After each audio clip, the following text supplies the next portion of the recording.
Hello everyone, আজকে আমরা একটা এক্সপেরিমেন্ট নিয়ে এখানে আলোচনা করব। এক্সপেরিমেন্টটা কি প্রথমে আমরা নামটা জেনে নিই। এক্সপেরিমেন্টটা হচ্ছে determinations of incorrections of a metre bridge wire, অর্থাৎ মিটার ব্রিজ ওয়্যারের যে ইনকারেকশন সেটা আমাদেরকে নির্ণয় করতে হবে। এখন এই এক্সপেরিমেন্টটার আজকে আমাদের যে লেকচারটা, এই লেকচারের মধ্যে আমরা এক্সপেরিমেন্ট সম্পর্কে কি কি জানবো, এই জিনিসটা প্রথমে আমরা আউটপুটটা দেখে নিই। এই জিনিসগুলো আমরা শিখবো। কি শিখবো? ফার্স্ট অফ অল এখানে যে ইনকারেকশন বলতেছে, এই ইনকারেকশনটা মূলত কি, এটা বলতে কি বোঝাচ্ছে, তারপরে আমরা জানবো হোয়াই ইট ইজ ইম্পর্টেন্ট। এই ইনকারেকশনটা করা কেন গুরুত্বপূর্ণ, কেন জরুরি, এটা না করলে কি হতো এবং করলে কি হচ্ছে, এই জিনিসটা আমরা জানবো। তারপরে হচ্ছে এই যে এক্সপেরিমেন্টটা আছে, এক্সপেরিমেন্টে তো একটা এক্সপেরিমেন্টাল ডায়াগ্রাম আছে। এই ডায়াগ্রাম এর সাথে সাথে এটা যে থিওরি, ওইটা জানবো। প্লাস আমরা জানবো যে কিভাবে এই যে মিটার ব্রিজের সাথে যে ইনকারেকশন করে সেটা কিভাবে, এই প্রসেসটা সম্পর্কে আমরা একটু হালকা আলোচনা করব।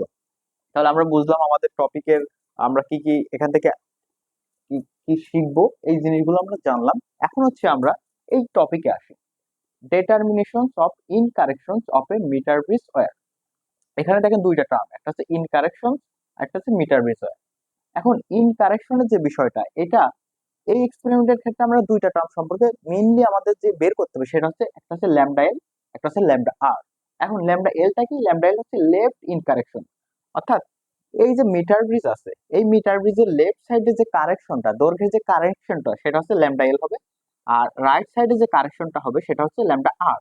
এই জিনিসটা বোঝার আগে আমাকে আগে এই যে মিটার ব্রিজ নামকরণ কেন আসলো, এই জিনিসটা একটু হালকা একটু বলেন।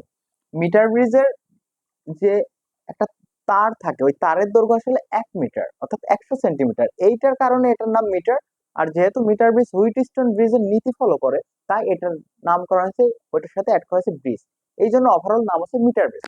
এখন নর্মালি একটা মিটার ব্রিজের ক্ষেত্রে যে তারটা থাকবে, তার দৈর্ঘ্য 1 মিটার থাকবে, থাকার কথা, যেটা মেজার করা যায়। কিন্তু বাস্তবে দেখা যায় যে এই 1 মিটার থেকে একটু বেশি থাকে। কতটুকু বেশি থাকে? লেফট সাইডে যেটা বেশি থাকে সেটা ধরা হচ্ছে ল্যামডা এল, আর রাইট সাইডে যেটা থাকে সেটা হচ্ছে ল্যামডা আর। এখন 1 মিটার থেকে যদি একটু বেশি হয়, দৈর্ঘ্যটা যদি একটু বেশি হয়, তাহলে আসলে আমাদের সমস্যাটা কি? সমস্যাটা আছে কারণ আমরা যখন স্পেসিফিক রেজিস্ট্যান্সটা বের করতে যাই, তখন কিন্তু এই যে দৈর্ঘ্য যদি একটু বেশি হয়ে যায়, ওইটার জন্য কিন্তু আমরা এক্সট্রা একটা রেজিস্ট্যান্স পাই। কিভাবে পাই? আমরা যদি রেজিস্ট্যান্সের বেসিক ফর্মুলা জানি, R equal to rho into L by A. এখানে দেখেন রোধের সাথে কিন্তু এই যে লেন্থ, অর্থাৎ তারের যে দৈর্ঘ্য, তারের দৈর্ঘ্যটা কিন্তু সমানুপাতিক রিলেশন।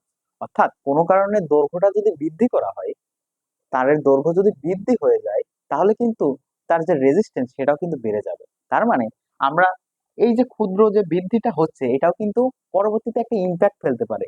তার জন্য আমরা কি করি, এই কারেকশনটা আমাদের বের করার প্রয়োজন হয়।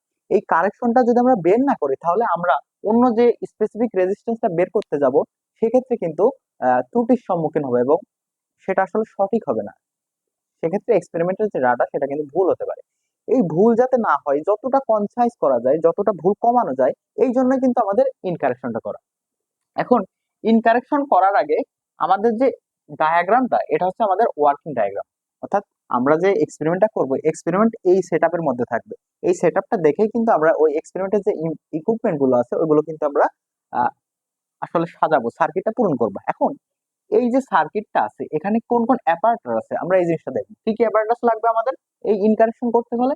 ফার্স্ট অফ অল আমাদের গ্যালভানোমিটার লাগবে, তারপর লাগবে রিওস্টেট, তারপর লাগবে সেল মানে উৎস, যেখান থেকে আমরা পাওয়ার সাপ্লাই পাবো। তারপর হচ্ছে কমিউটেটর, তারপর হচ্ছে কানেক্টিং ওয়্যার, একটা তার লাগবে।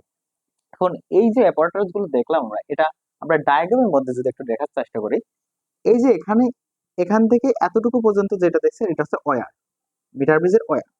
এখন এই জিনিসটা দেখেন, গ্যালভানোমিটার এখানেও আছে, এখানেও আছে। এই কথাটার মিনিংটা কি? এইটা কথাটার মিনিংটা হচ্ছে, এই গ্যালভানোমিটার, প্রথমত গ্যালভানোমিটার দুইটা প্রান্ত। গ্যালভানোমিটার একটা প্রান্ত আমরা লেফট সাইডের এই এখানে যুক্ত করলাম, আরেকটা প্রান্ত জকি, যেটা মুভমেন্ট করা যায়, নড়াচড়া করা যায়, জকির সাথে যুক্ত করলাম। এখন কি করব, যখন আমরা লেফট সাইডে যুক্ত করেছি, তখনকার চিত্র দেখেন এইরকম, এবং একটা নির্দিষ্ট পোর্শন পর্যন্ত কিন্তু এই জকি দিয়ে হচ্ছে আমরা মেজারমেন্ট করব। সেই পোর্শনটা কতটুকু? এ থেকে বি পর্যন্ত। এর মধ্যে 10টা দাগ আছে, প্রত্যেকটা ঘরে ইন্ডিভিজুয়াল। এটা এটা আমরা পরবর্তীতে বলবো। সেম জিনিস আমরা জাস্ট বোঝাচ্ছি যে এখানে জি আর এখানে জি দ্বারা কি বোঝাচ্ছে, এটা জি বোঝাচ্ছে। আমরা যখন লেফট সাইডে এটা জয়েন করেছি, তখন এতটুকু পোর্শন। এই জিনিসটা যখন কাজ এদিকে হয়ে যাবে তখন এই গ্যালভানোমিটারটাকে আমরা রাইট সাইডে নিয়ে আসবো। রাইট সাইডের এক প্রান্তের সাথে এটা যুক্ত করব, আরেক প্রান্তের সাথে জকি থাকবে, জকি দিয়ে আবার এটা মেজারমেন্ট করব। মানে মেন উদ্দেশ্য এটা। এখানে কি আছে, গ্যালভানোমিটার পাইছি আমরা, তারপর মিটার ব্রিজের ওয়্যার আছে, তারপর এখান থেকে